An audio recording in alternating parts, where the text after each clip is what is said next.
आप सुन रहे हैं विविध भारती राष्ट्रीय सेवा, देश की सुरीली धड़कन। कार्यक्रम सखी सहेली बस थोड़ी ही देर में।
सखी सहेली।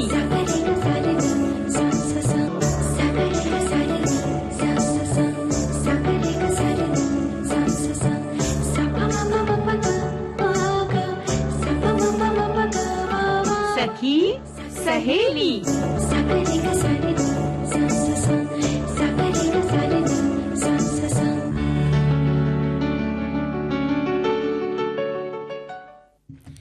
सभी सुनने वालों को चंचल वर्मा का और मंदाकिनी जोशी का नमस्कार। कैसी हैं मंदाकिनी जी? मैं बहुत अच्छी हूँ, आप बताइए। मैं भी बहुत अच्छी हूँ। और कुछ मुंबई का जो मौसम है वो थोड़ा सा खुशगवार हो रहा है, मतलब गर्मी से राहत मिल रही है। हालांकि देश के सभी हिस्सों में ऐसा नहीं होगा, हम जानते हैं। कहीं बारिश ने दस्तक दी है, कहीं अभी तक बहुत कहते हैं प्रचंड गर्मी से ही लोग जूझ रहे हैं। तो मौसम अभी मिला जुला सा ही है। बिल्कुल सही कहा कि बात अगर मुंबई की करें तो मुंबई में 2 दिन से मौसम जो है काफी खूबसूरत बना हुआ है और गर्मी से काफी हद तक निजात मिली है। हाँ। लेकिन अगर हम दूसरे शहरों की बात करें, कई जगह गर्मी जो है भीषण गर्मी में तब्दील हो रही है और कई जगह तो अलर्ट भी जारी हो गया है कि आपको किस तरह से गर्मी का बचाव करना बहुत जरूरी है, नहीं तो आपके स्वास्थ्य का नुकसान हो सकता है। और गर्मी जो दिनों दिन बढ़ती जा रही है उसका कारण हम ये कह सकते हैं कि जिस तरह से वृक्षों की कटाई हो रही है और पौधारोपण हम करते हैं, लेकिन जिस अनुपात में वृक्ष काटे जाते हैं उस अनुपात में वृक्ष रोपे नहीं जाते हैं। अगर रोप भी दिए गए तो उनको बढ़ने का जो मौका मिलना चाहिए, उनको जो पोषण मिलना चाहिए, वो नहीं मिल पाता है। बिल्कुल सही कहा चंचल। और एक बात और है कि ये एक दिन का काम नहीं है। हमने कितने समय से प्रकृति का दोहन किया है, तो उसका परिणाम हम भुगत रहे हैं ना। आपने देखा होगा कई बार पहाड़ी एरिया में हम जब देखते हैं कि जंगल में आग लग गई है तो पूरे के पूरे जंगल खत्म हो जाते हैं, तो उसके दुष्परिणाम भी तो हमें भुगतने पड़ते हैं ना। और तभी तो हम ये जो बेमौसम की कई बार बरसात देखते हैं, बेमौसम की आंधी देखते हैं, है ना। तो हर चीज मौसम के अनुरूप नहीं हो रही है, मौसम के विपरीत हो रही है। तो ये हमारे लगातार प्रकृति का दोहन करने का ही परिणाम है। तो हम बता देते हैं हमारे सुनने वालों को कि इससे ही कुछ मिलता जुलता एक जुड़ा विषय है जिस पर आज हम चर्चा करेंगे। आज 17 जून है, विश्व मरुस्थलीकरण और सूखा निवारण दिवस है। इस पर थोड़ी सी बातचीत की जाएगी। बिल्कुल। और जैसे प्रकृति की रक्षा जरूरी है, वैसे ही हमारे नन्हे मुन्ने हैं, उनके बारे में भी हमें सोचना होता है। और अब सोचना है क्योंकि उनके स्कूल जाने का समय आ रहा है। तो स्कूल की क्या तैयारी आपने अब तक की है अपने नन्हे मुन्नों के लिए? वो स्कूल जाने लगे हैं या आप जाएंगे तो कब से जाएंगे? और जाने से पहले जो पहली बार स्कूल जा रहे हैं, बहुत छोटे बच्चे हैं जिन्हें अभी तक स्कूल का कोई अनुभव नहीं है, उनके लिए किस तरह की तैयारी आपने की है या करनी चाहिए, इसके बारे में जरूर हमारे श्रोता में बताएंगे। बिल्कुल सही कहा चंचल। ये सेगमेंट हम हमारे श्रोताओं को सौंपते हैं कि वो किस तरह से अपने बच्चों को स्कूल भेजते हैं, और हल्की फुल्की सी बातें होंगी बस इस बारे में। बहुत ऐसी कोई क्लिष्ट भाषा में या कोई बहुत साहित्यिक भाषा में अपनी बात नहीं कहनी है, क्योंकि हमारी बात का विषय ही यही है, हल्की फुल्की बात। गृहिणी कैसे सुबह उठती है और किस तरह से बच्चों की चिंता करती है, क्या क्या वो खाने में रोज नए प्रयोग करती है कि बच्चा हेल्दी खाना भी खा ले और बच्चे का पेट भी भर जाए। तो ये सारी बातें वो लिख सकते हैं कि किस तरह से नन्हे मुन्नों का वो ध्यान रख रही हैं, है ना। और इसके अलावा आप क्या बात करना चाहेंगी? आज मंगलवार का दिन है तो एक विश्व विरासत स्थल की हम बात करते हैं। इसमें बात होगी आज मानस राष्ट्रीय उद्यान के बारे में। और आज है दिन जो बलिदान दिवस है झांसी की रानी लक्ष्मीबाई का। अच्छा, ठीक है। तो आज हम वीरांगना लक्ष्मीबाई पर बात करने वाले हैं जी। तो हमारे श्रोता भी तैयार रहें, हमारी बातों को सुने और अपने विचार प्रकट करें। वैसे बहुत सारे श्रोताओं ने अपने विचार हमें दिए हैं। हाँ, हम तक पहुंच रहे हैं विचार, और विचारों का इंतजार हमें और भी है, उनके बहुत सारे कमेंट्स का इंतजार कर रहे हैं। तब तक हमें गीत सुन लेते हैं। हाँ बिल्कुल, लेकिन विश्व जो मरुस्थलीकरण और सूखा निवारण दिवस पर हम बात करने वाले हैं, इस गीत के बाद हमारे श्रोता क्या सोचते हैं वो भी बताएं जी।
बोले बोले पैरों से चली चली रे बाबू तेरी छोटी थी गली।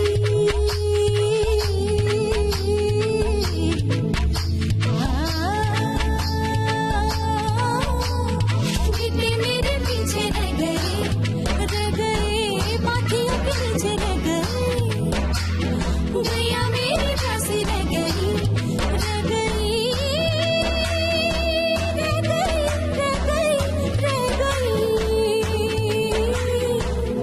वाली बातें रह गई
चंचल, इतना प्यारा गीत आपने सुनवाया है और मन तो चंचल हो गया है लेकिन हमारे जो विषय है वो गंभीर भी है और उन पर हमें गंभीर होना पड़ेगा।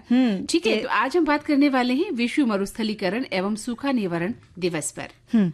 और विश्व मरुस्थलीकरण और सूखा रोकथाम दिवस जो है ये 17 जून पर विश्व स्तर पर मनाया जाता है और इस दिन को भूमि को बहाल करने और जलवायु के जो प्रभाव होते हैं उससे लड़ने के लिए जो भी कार्यवाही की जाती है उन पर ध्यान दिया जाता है और सूखे की जो समस्या है इसे समाधान के लिए क्या क्या योजनाएं बनाई जा रही हैं इस पे बात होती है। और संयुक्त राष्ट्र महासभा द्वारा 1994 में इस दिन को मनाने के बारे में घोषणा की गई थी और हर साल 17 जून को जो ये दिन मनाया जाता है भूमि की जो क्षति हो रही है उसके महत्वपूर्ण मुद्दे दुनिया भर में उठाए जाते हैं और जागरूकता बढ़े लोगों में, इसीलिए इस दिन को स्थापित किया गया और बहुत सारे आयोजन इस दिन किए जाते हैं क्योंकि जो भूमि बंजर होती जा रही है तो भविष्य के लिए उसकी रक्षा कर सके और उसे हम बहाल कर सकें, इस बारे में बात होती है। बिल्कुल सही कहा आपने और ये बहुत जरूरी विषय भी है क्योंकि हम भूमि पर रहते हैं और भूमि की ही कदर नहीं करते हैं। जी जी, है ना, जो हमारी पृथ्वी है उसी की कदर हम नहीं करते हैं। तो ये बहुत जरूरी हो गया है कि किस तरह से आज के दिन की इस संदेश को हम समझें और इसीलिए जो थीम बनाई गई है इस बार पर जोर देती है कि भूमि की बहाली न केवल एक पारिस्थितिकी की जरूरत है बल्कि खाद्य सुरक्षा, जल सुरक्षा और जलवायु लचीलेपन के लिए भी बहुत जरूरी है। हाँ, तो थीम है भूमि को पुनः स्थापित करें, अवसरों को अनलॉक करें। बिल्कुल ये है। और मरुस्थलीकरण का जो मतलब है सूखा पड़ना और ऐसे क्षेत्र सूखे से भूमि की धीरे धीरे होने वाली क्षति से है जो जलवायु परिवर्तन और मानवीय गतिविधियों सहित कई कारणों से होती है।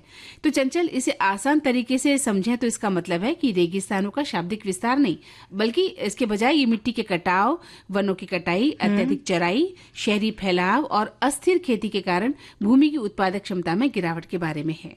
हाँ, तो जो वनों की जो कटाई हो रही है उससे जो मिट्टी की संरचना है वो कमजोर हो जाती है और कटाव जो है मिट्टी का उसकी संभावना बहुत ज्यादा बढ़ जाती है।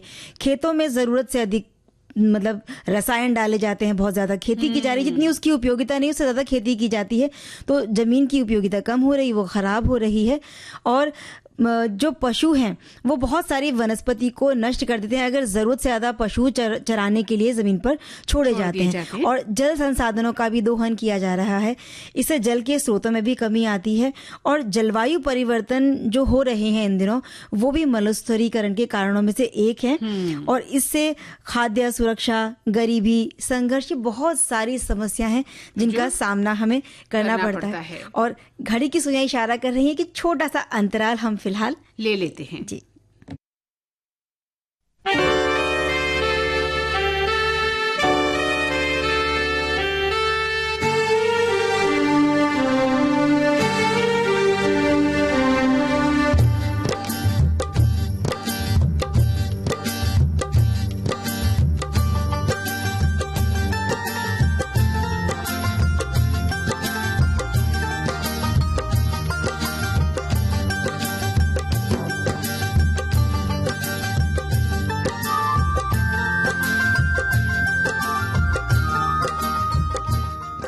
तो इस अंतराल के बाद फिर से स्वागत है सभी सखियों और सखाओं का।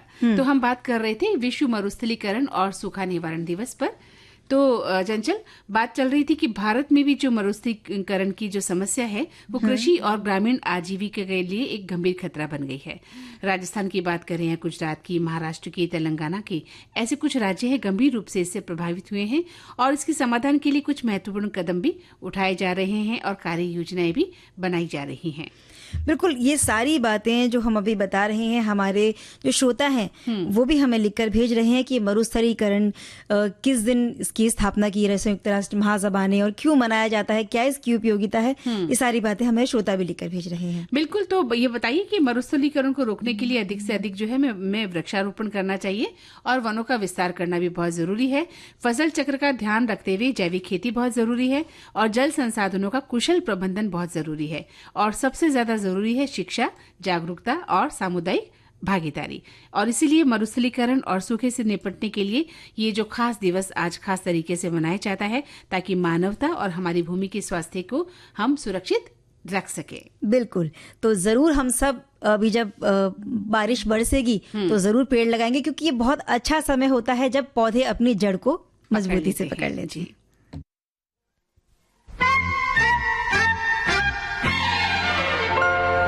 रूठ न जाना तुमसे कहूँ तो, मैं इन आँखों में जो रहूँ तो। रूठ न जाना तुमसे कहूँ तो, मैं इन आँखों में जो रहूँ तो। तुम ये जानो या ना जानो, तुम ये मानो या ना मानो, मेरे जैसा दीवाना तुम पाओगे नहीं। याद करोगे मैं जो ना हूँ तो, रूठ न जाना तुमसे कहूँ तो।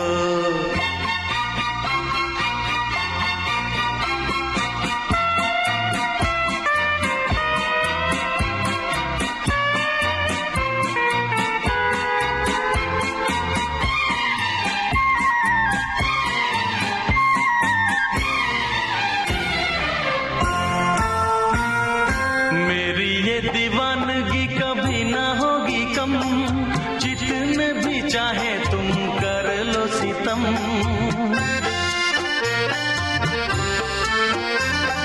मेरी ये दीवानगी कभी ना होगी कम, जितने भी चाहे तुम कर लो सितम। मुझसे बोलो या ना बोलो, मुझको देखो या ना देखो, ये भी माना मुझसे मिलने आओगे नहीं। सारे सितम हंस के मैं सहूँ तो, रूठ न जाना तुमसे कहूँ तो।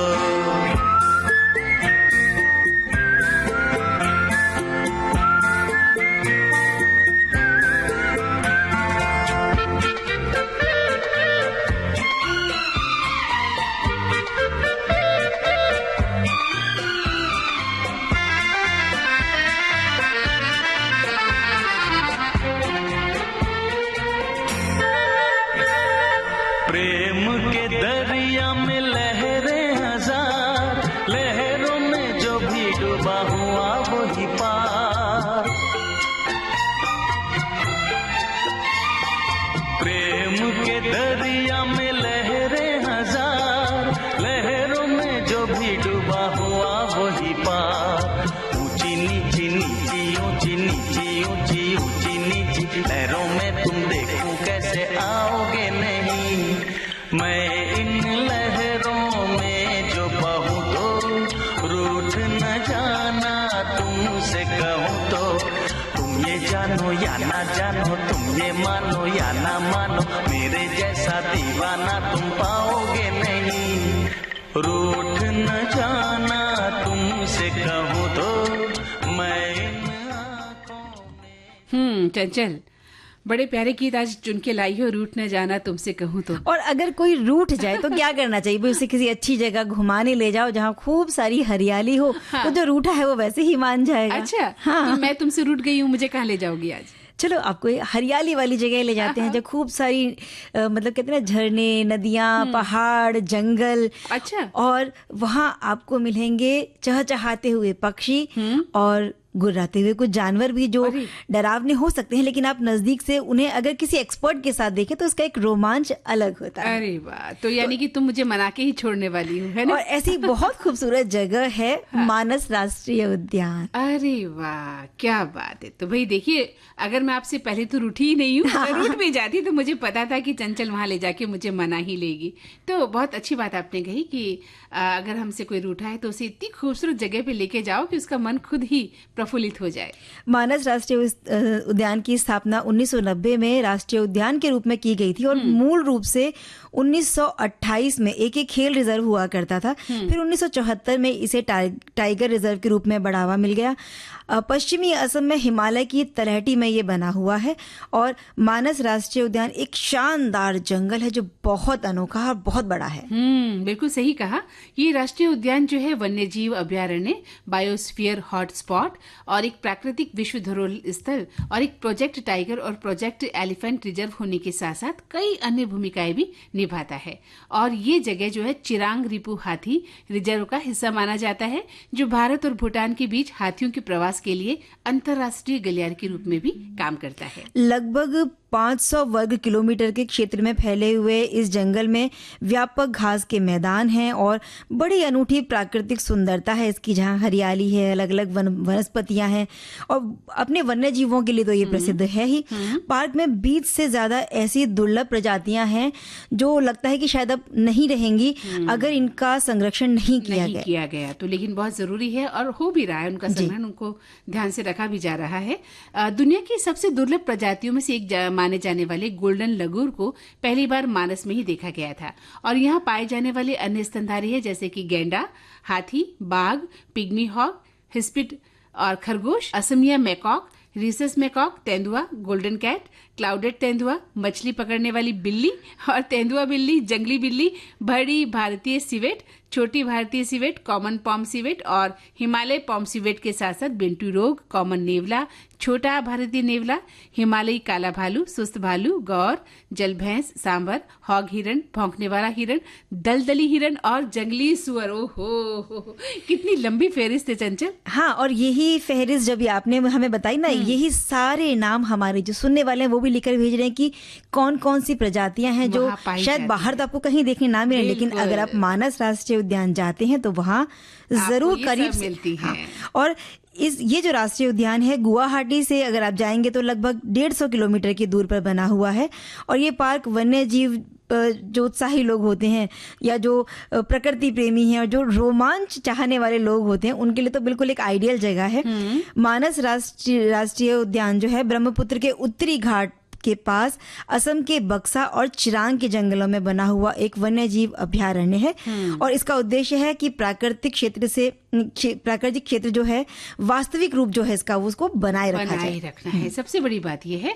और मानस नेशनल पार्क में आने वाले पर्यटक जो है रोमांचकारी वन्यजीव सफारी का आनंद भी ले सकते हैं, जहां वे बहुत जानवरों की, विभिन्न प्रकार के जानवरों की दुर्लभ प्रजातियों को देख सकते हैं और पार्क में कई दुर्लभ पक्षी प्रजातियां भी हैं जो इसे पक्षी देखने वालों के लिए एक स्वर्ग जैसा बना देती है। पार्क के बहुत सी जगह है जैसे कि जिनमें घना जंगल है, घास के मैदान हैं और नदी के किनारे के आवास भी हैं और ये सभी जगह प्रकृति की फोटोग्राफी और अन्वेषण के लिए एक मनोरम स्थान प्रदान करती है। हमारे एक सुनने वाले ने लिखा है कि इस पार्क का नाम मानस नदी से लिया गया है। मानस नदी ब्रह्मपुत्र की एक खास सहायक नदी है जो राष्ट्रीय उद्यान के बीच से होकर गुजरती है और इसीलिए इसका नाम मानस राष्ट्रीय उद्यान पड़ा। बहुत अच्छी जानकारी है, तो जानकारी बहुत मिल रही है। लेकिन और यहाँ मैं बताना चाहूंगी चंचल कि कई तरह की सफारी गतिविधियां भी उपलब्ध होती हैं जहाँ पर्यटक के वन्य जीवों के नजारे का आनंद भी हम ले सकते हैं। पहले गीत का आनंद ले ले। गीत का आनंद कैसे लेंगे? अभी हमें एक अंतराल भी तो लेना है। पहले गीत का आनंद। ओहो, चलिए लड़ाई में आप जीती।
दिन गिरे गिर जावे, चाहे कुछ भी हो जाए, इस टूटे दिल की पीड़ सही ना जा।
मंजरी जी, कार्यक्रम में समय हो चला है एक अंतराल का। जी।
विविध भारती पर हर रोज दिन में 1 बजे विविध भारती की गीत माला आपके साथ। जन्म जन्म का साथ है तुम्हारा। इस कार्यक्रम में हर पायदान पर होगी आपकी भागीदारी। हम और तुम, तो हम और आप पिरोएंगे गीतों की इस माला के मोती साथ साथ। हम साथ हैं। जुड़े रहिए हमारे साथ विविध भारती के फेसबुक पेज पर।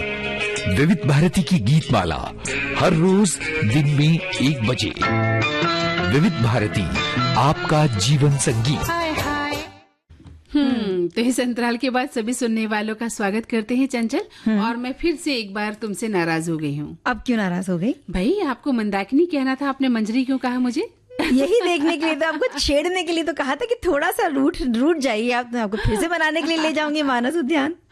अच्छा, तो आप ये रूठने मनाने का खेल कर रही हैं लगातार। मुझे लगा कि आप मेरा नाम भूल गई हैं और आपने मंजरी को ज्यादा याद कर लिया है।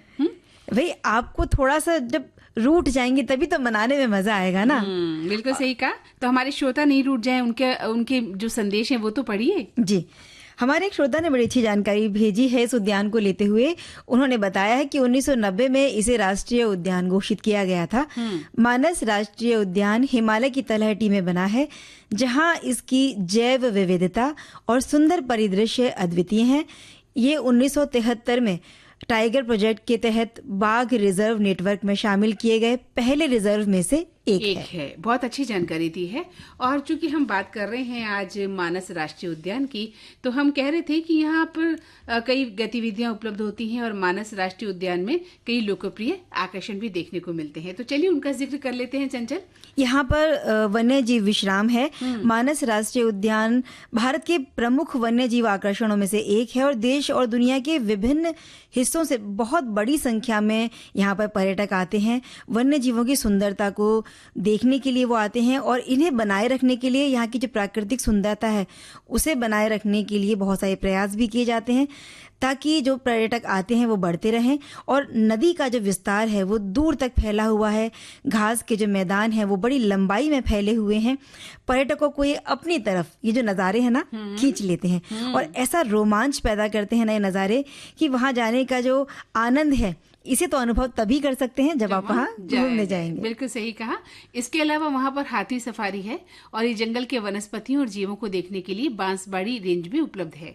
तो मानस सिर्फ पशु पक्षियों को देखने के लिए नहीं है बल्कि बाघों को बहुत करीब से देखने के लिए भी, और नदी में राफ्टिंग करने और यहाँ के गाँव में घूमने के लिए भी बहुत मशहूर है। और इस पार्क को बर्ड लाइफ इंटरनेशनल द्वारा एक महत्वपूर्ण पक्षी क्षेत्र के रूप में भी दर्शाया गया है ताकि लुप्त हो रही दुर्लभ प्रजातियों के रखरखाव को बढ़ावा दिया जा सके। अब जैसे आपने हाथी की सफारी की बात की, ऐसे ही जीप की सफारी भी यहाँ पर होती है इस उद्यान में। तो देखने के लिए जो अन्य विकल्प हैं, जीप की सवारी आपको मिल जाएगी, लेकिन शर्त यही कि इसकी बुकिंग आपको पहले से करके जाना होगा ताकि आपको कोई दिक्कत ना आए। और मानस के जंगलों में जीप सफारी करना बहुत रोमांचकारी अनुभव हो सकता है जो पर्यटक आते हैं उनके लिए, क्योंकि खुली जो जिप्सी होती है इसमें एक बार में 6 पर्यटक बैठ सकते हैं और पर्यटकों को अनप्लग्ड हिस्सों में भी ये जिप्सी घुमाती है। यहाँ पर आपको सफारी, तेंदुए, और इस सफारी में तेंदुए हैं, हाथी, बाघ और 20 से भी ज़्यादा वन्य जीवों की जो प्रजातियां हैं उनको बिल्कुल रूबरू होने का आपको मौका मिलेगा। और सैर सपाटे के लिए जो समय है वो सूर्योदय से लेके सूर्यास्त तक आप जीप सफारी का आनंद ले सकते हैं। बिल्कुल सही कहा। और राफ्टिंग की भी एक बहुत खूबसूरती यहाँ देखने को मिलती है, क्योंकि जो लोग साहसी गतिविधियों के प्रेमी हैं, जो लोग चैलेंज को स्वीकार करना चाहते हैं और वो इस तरह की चीजों को पसंद करते हैं, तो साहसी गतिविधियों के प्रेमियों के लिए मांथागुरी से मानस नदी पर लगभग 2.5 घंटे तक रिवर राफ्टिंग का आनंद भी लिया जा सकता है, जहाँ पक्षियों के साथ साथ जानवरों को भी देखा जा सकता है। तो ये जो खेल है ना, जैसे राफ्टिंग है, हाथी की सफारी है, ये जब आप अगर जाते हैं ऐसे उद्यानों में घूमने के लिए, तो इनमें थोड़ा सा जोखिम से बचने के लिए जो एक्सपर्ट्स की टीम होती है आप उसी को हायर करके जाइए, पहले से बुकिंग कर लीजिए। कई बार जब बहुत ज़्यादा पर्यटक आते हैं, भीड़ बहुत होती है, तो बहुत सारे ऐसे लोग भी होते होंगे जो शायद ट्रेंड गाइड नहीं है या जिनके पास कोई लाइसेंस नहीं है, रजिस्टर्ड नहीं है वो इस चीज़ के लिए, और अगर आप उनके झांसे में आ जाएंगे तो हो सकता है कि आपके लिए कोई जोखिम हो जाए। तो इन चीजों से सचेत और सावधान रहना बहुत जरूरी है। बिल्कुल सही कहा, क्योंकि यहाँ पर नदी है, जंगल है, जंगली जानवर है। इस तरह की जो है दुर्घटनाएं ऐसी ही जगहों पर कई बार घट भी जाती हैं।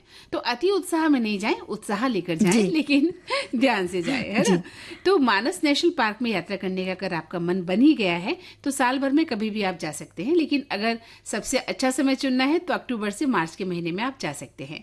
और इस समय के दौरान वहाँ मौसम बहुत सुंदर होता है और इस समय के दौरान ही पार्क में जीव जंतुओं का भी सबसे ज्यादा जमावड़ा भी होता है। तो भारी बारिश के कारण मानसून के मौसम में यहाँ आना मना है और गर्मियों में यहाँ जाना संभव है, तो लेकिन गर्मी और उमस भरा जो माहौल आपको परेशान कर देता है। बिल्कुल, अगर मजा लेना है तो मानसून को थोड़ा सा आप रुक जाइए, उसके बाद जाइएगा। अक्टूबर के बाद मार्च अप्रैल तक का बहुत अच्छा मौसम मिलेगा आपको। और जब भी ऐसी जगह पर जाते हैं घूमने फिरने के लिए, खासतौर पर अगर सफारी के लिए जा रहे हैं तो बुकिंग पहले से कर लीजिएगा। और उपलब्धता, क्योंकि हो सकता है ना कि जो सीजन का टाइम होता है वहाँ बहुत सीमित उपलब्धता होती है, तो बुकिंग कर लेंगे तो आपको दिक्कत नहीं आएगी। आरामदायक कपड़े पहनकर जाइए जो वातावरण से मेल खाते हों, और फिर जूतों का चुनाव भी ऐसा करें कि आपको घूमने फिरने में दिक्कत ना आए। और क्योंकि ऐसी जगह पर कीड़े मकोड़े भी हो सकते हैं, धूप बहुत हो सकती है, तो सनस्क्रीन, धूप का चश्मा, टोपी, कीटनाशक दवाएं, दर्द निवारक दवाएं, ये कुछ चीजें हैं जिन्हें अगर आप साथ रखेंगे तो यात्रा में बहुत आसानी हो जाएगी। और अगर आपके साथ बच्चे हैं तो फिर आपको और भी ज्यादा ध्यान रखना है, क्योंकि उनका स्वास्थ्य पहले है। कई बार बच्चों की तबीयत खराब भी हो जाती है, तो अपने साथ एक किट रख ले, मेडिसिन जो कि मेडिकल किट है वो रखे जाइए, और पूरा ध्यान रखिए खाने पीने का और मौज मस्ती का। और कार्यक्रम में हमें ध्यान रखना ये होता है कि बातों के साथ साथ बीच बीच में गाने भी होते हैं। बिल्कुल, तो सुनते हैं ये प्यारा सा गीत।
छन छन चूड़ियां खनक गई, देख साहिबा चूड़ियां खनक गई, हाथ माँ मोरनी बाबा माँ बोले आजी रात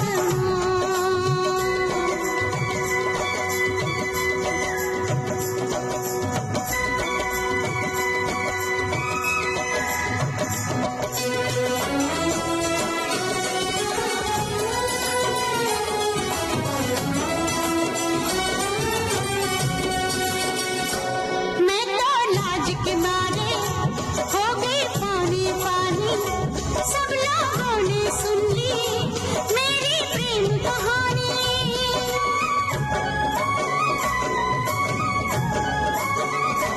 मैं तो लाज के मारे हो गई पानी पानी, सब लोगों ने सुन ली मेरी प्रेम कहानी। मुँह से बात निकल गई, बात बात माँ, छनन छन चूड़ियां, छनन छन चूड़ियां खनक गई, देख साहिबा चूड़ियां खनक गई, हाथ माँ मोरनी बाबा माँ बोले आधी रात माँ।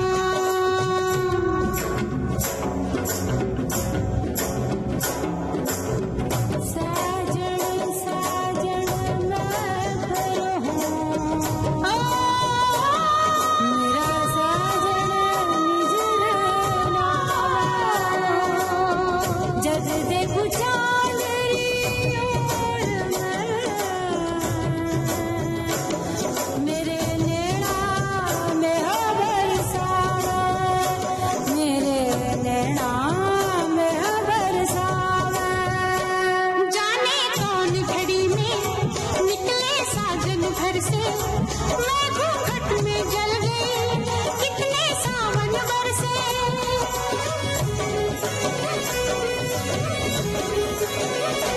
जाने कौन घड़ी में निकले साजन घर से, मैं घूंघट में जल गई, कितने सावन बरसे।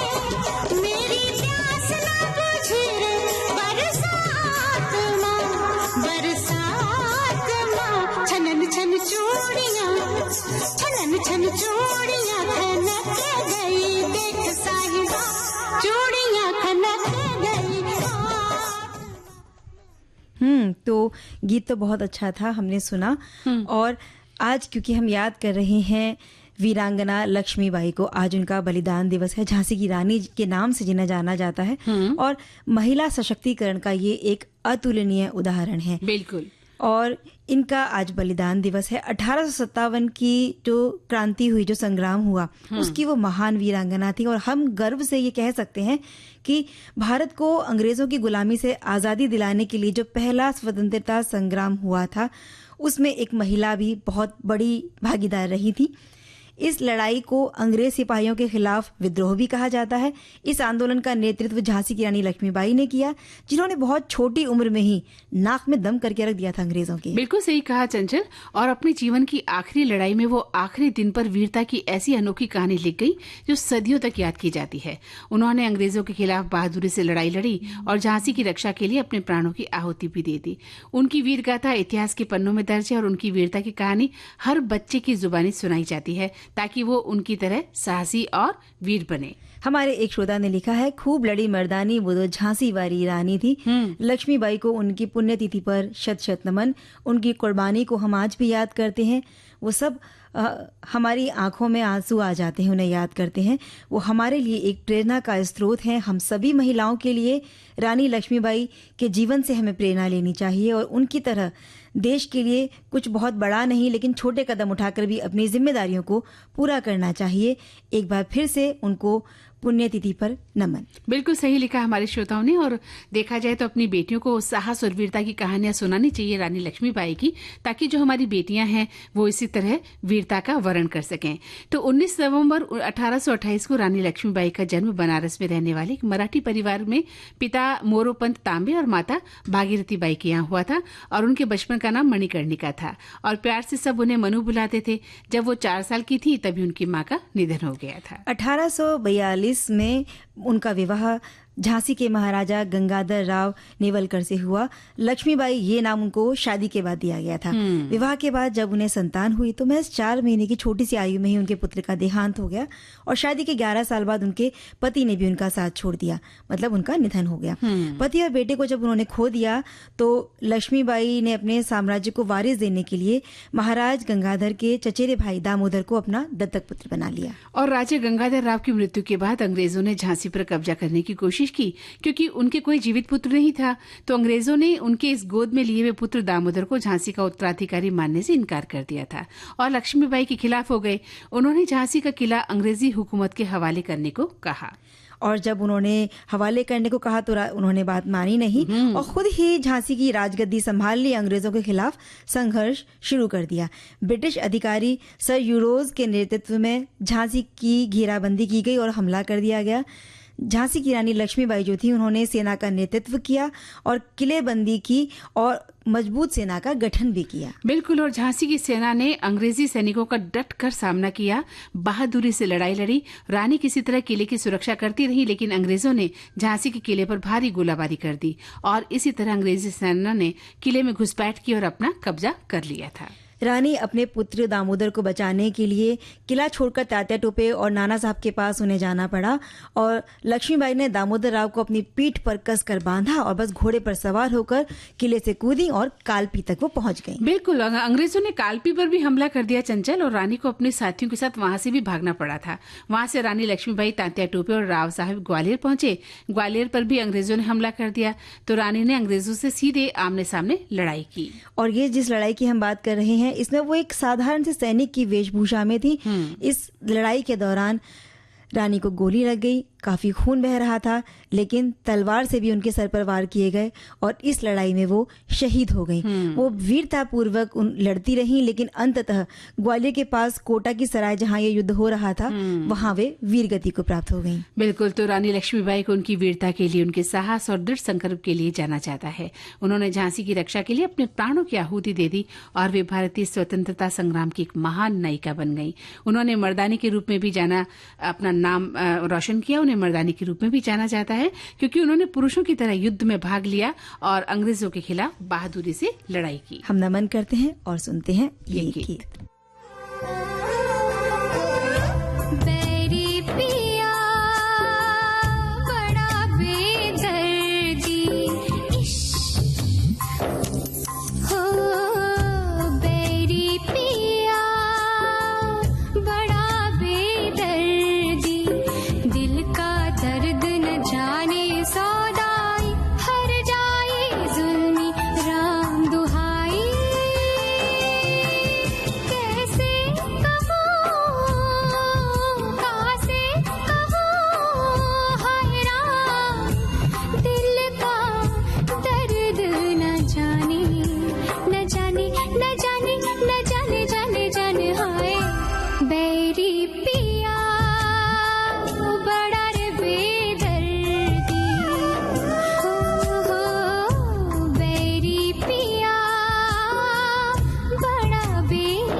से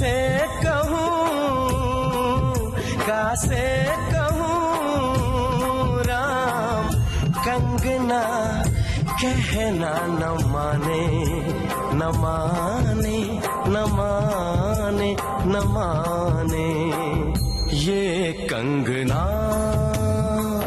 बड़ा बेदर्दी हो, ये कंगना बड़ा बेदर्दी, कंगना कहना न माने दीवाना आवारा, संग दिल राम दुहाई।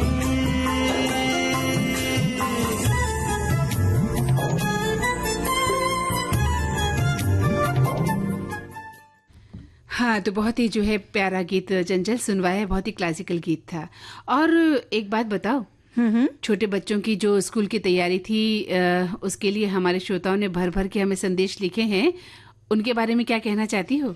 बस यही है कि श्रोताओं ने संदेश भेजे हैं तो पढ़कर सुनाने हैं कि वो किस तरह की तैयारी कर रहे हैं या किस तरह की तैयारी को जरूरी समझते हैं। और जब बच्चा पहली बार स्कूल जा रहा होता है तो क्योंकि वो भी अनजान है स्कूल के माहौल से, तो कुछ भूमिकाएं हमें पहले से बनानी होती हैं। तो हमारे एक श्रोता ने बड़ी अच्छी इस बात को लेकर बात की है कि सकारात्मक माहौल बनाए पहले दिन की तैयारी के लिए। स्कूल को बच्चों के लिए खुशनुमा जगह बनाने के लिए दीवारों की गतिविधि आधारित खेल, रचनात्मक बुलेटिन बोर्डों से सजाया जा सकता है। शिक्षकों को बच्चों के साथ दोस्ताना व्यवहार करना चाहिए, उन्हें सहज महसूस कराना चाहिए और माता पिता को भी बच्चों को स्कूल के लिए प्रोत्साहित करना चाहिए और स्कूल जाने के लिए उनको तैयार करना चाहिए पहले से ही। बिल्कुल। और एक श्रोता लिखते हैं कि हम अपने समय की बातें करें और आज के माहौल से तुलना करें तो भी इतनी सुविधाजनक गैजेट्स, घरेलू कामकाज के लिए सुविधाएं उपलब्ध हैं। नन्हे मुन्ने का स्कूल भेजना, उनकी तैयारी आज भी माँ बाप के लिए चुनौती भरा होता है। एकल परिवार, कामकाजी माँ बाप और गैजेट के सहारे बीता बच्चों का ये बचपन।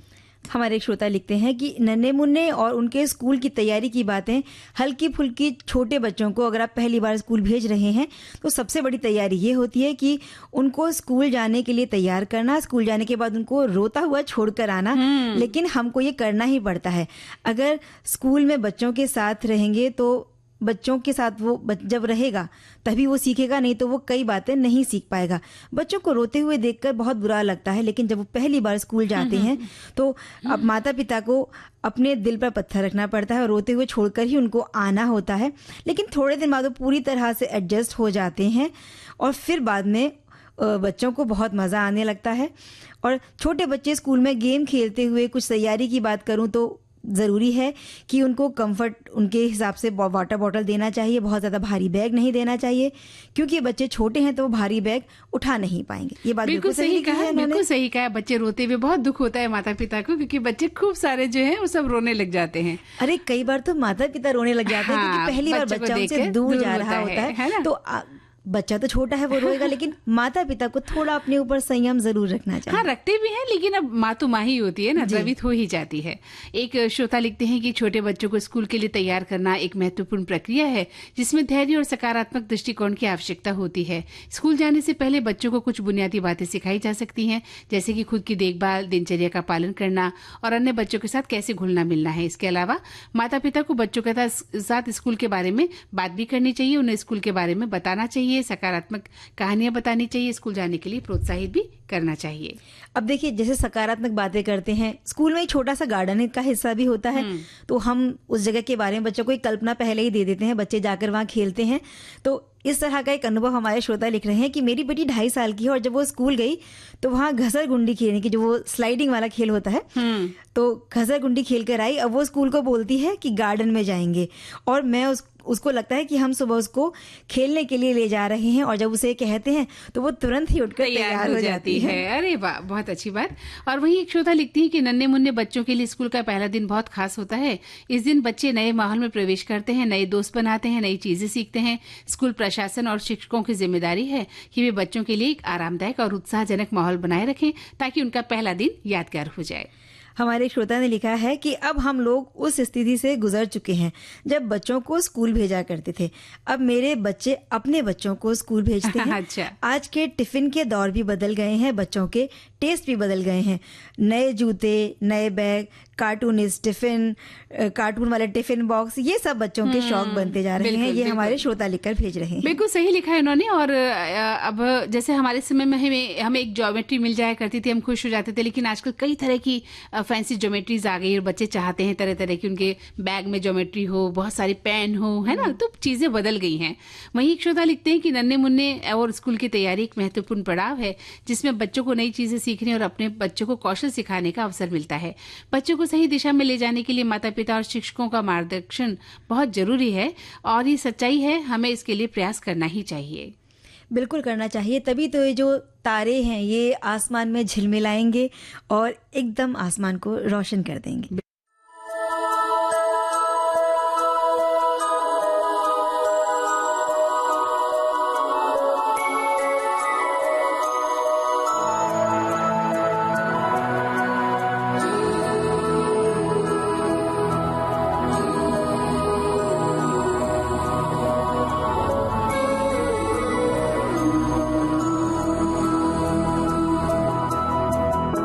देखो इन्हें ये है ओस की बूंदें, पत्तों की गोद में आसमां से कूदे, अंगड़ाई ले फिर करवट बदल कर, नाजुक से मोती हंस दे फिसल कर, खो न जाए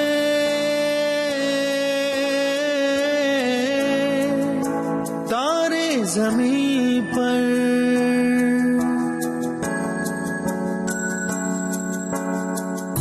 ये तो है सर्दी में धूप की किरणें, उतरे जो आंगन को सुनहरा सा करने, मन के अंधेरों को रोशन सा कर दे, ठिठुरती हथेली की रंगत बदल दे, खो न जाएंगे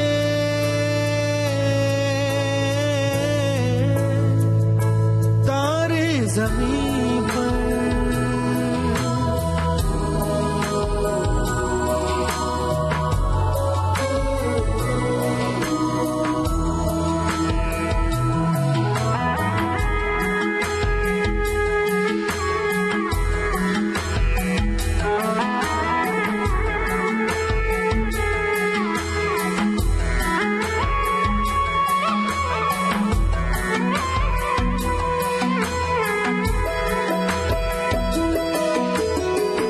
जैसे आँखों की डिबिया में निंदिया, और निंदिया में मीठा सा सपना, और सपने में मिल जाए फरिश्ता सा कोई, जैसे रंगों भरी पिचकारी, जैसे तितलियां फूलों की क्यारी, जैसे बिना मतलब का प्यारा रिश्ता हो कोई।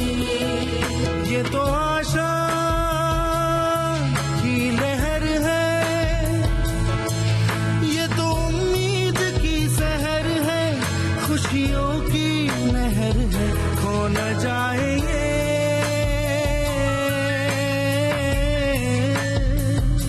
तारे ज़मीन पर।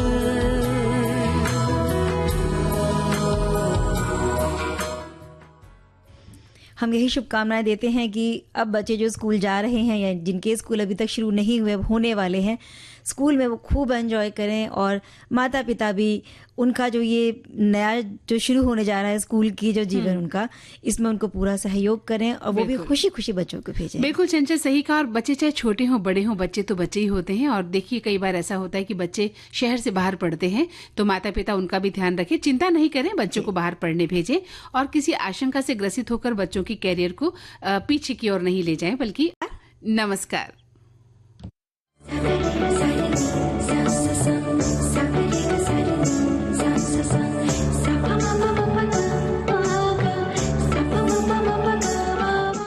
कार्यक्रम की प्रस्तुतकर्ता अनुश्री पाठक।